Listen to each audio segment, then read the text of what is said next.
Kar da ku manta ku danna subscribing sannan ku danna mana alamar ƙararrawa daga zarar mun saka bidiyo za a sanar da ku. Assalamu alaikum yan uwa, to ga munan yau mun zo muku da wani bidiyon wanda zai nuna muku yadda ake kulle namba. Za ka buga mutum ba zai kalla namban ka ba, zai kalla private number. To in ka sani ka sake sani, in ka manta ka tuna, in baka iya ba ka koya na babban waya ke. Kun san an iya na ƙananan waya amma kuma na manyan waya wasu yana ɗan ba su wahala.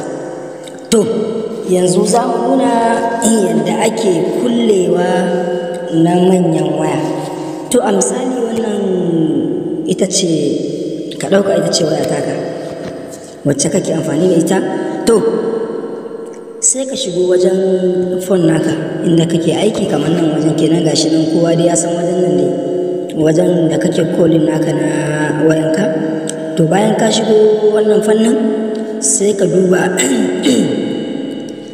gefen hannunka na dama, za ka kalla bisa kwaya uku, sai ka je ka danna kan shi. Yayin da ka danna zai kawo ka wannan fuska, za ka kalla settings, sai ka zo ka danna kan settings din. Bayan ka shiga zai kawo ka wannan fuska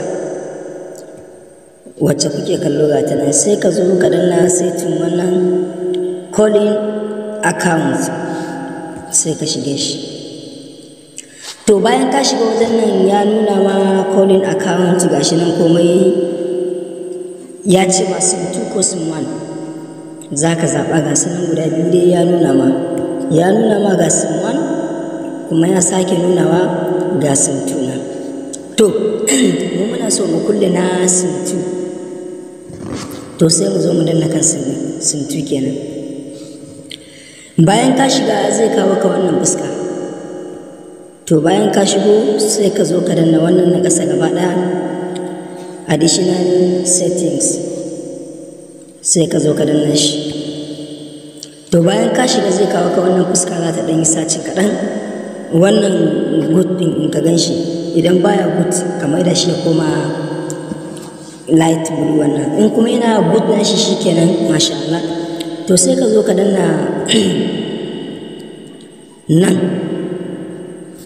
inda aka sa kola waye din nan gashi nan. Amma fa akwai sim ɗin da baya kullewa a babban waya, akwai sim ɗin da baya kullewa, yanayin buɗe sim ɗin da aka yi, wani baya kullewa wani kuma yanayi. To amma wannan gashi nan yana kullewa. To sai ka zo ka shiga wannan wajen da kake kallo sai ka danna kan wajen.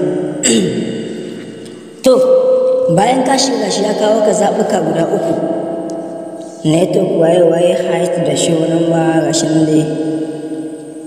To sai ka zo ka shiga na tsakiya, ma'ana na biyu, ka danna tick ɗin da yake kan network ya dawo kan wajen height number, kulle number kenan. In ka zo ka danna shi haka, to yanzu da ikon Allah bi iznillah, in na buga a mutum ba zai kalla number ta ba, sai dai kalla private number, in ma an buga masa da sim 2 na cikin wani kenan. Kowa da ya fahimta, gashi dai nan wajen da shi ne. Bayan ka shiga kun kalla gashi yanzu na dawo yana kulle. In yana tsakiyar nan yana kulle, ko a ƙananan waya ma haka za a kalle shi mai hide number din nan.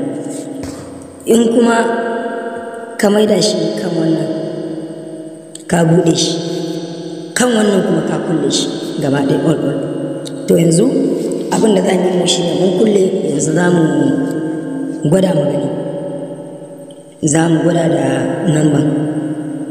Kowa ya kalla dai ya gudu ya yi. Kun san akwai wani bidiyon da za a yi, za ku ji mutum yana cewa ya gwada biyu, to wani baya yi, wani kuma zai ce ai abu ma kawai ana yin shi ne a halin baya yi. To ba haka bane, wani baya yi a wayan shi, wani kuma yana yi. To yanzu za mu gwada wannan ɗin, kowa ya kalla da idan shi, ga an bugo komai gashi nan an bugo ya kalla ya bugo. za mu gwada shi da izinin Allah yanzu nan. Yanzu za mu nuna fita mu koma baya-baya.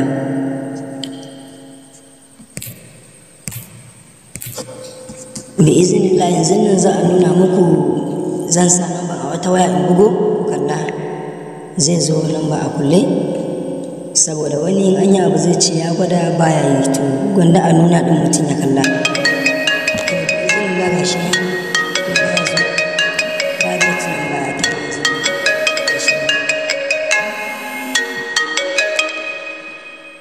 Kowa dai ya kalle shi gashi nan ya zo private number. To masha Allah ya yi kyau, haza wasala. Mu yanzu za mu kyale ku a nan, sai dai mu ce muku haza wasala. To wannan shine yadda ake kulle namba na babban waya. In ka shigo wajen cikin calling naka, kun ga gashi ba sunan yadda ya zauna, sunan da aka bugo din, ko akwai suna a cikin namba ko ba suna, shi ba zai nuna ma suna ba zai nuna ba suna ba, zai nuna ma haka gashi nan kamar yadda kuke gani. Haza wasala, masha Allah.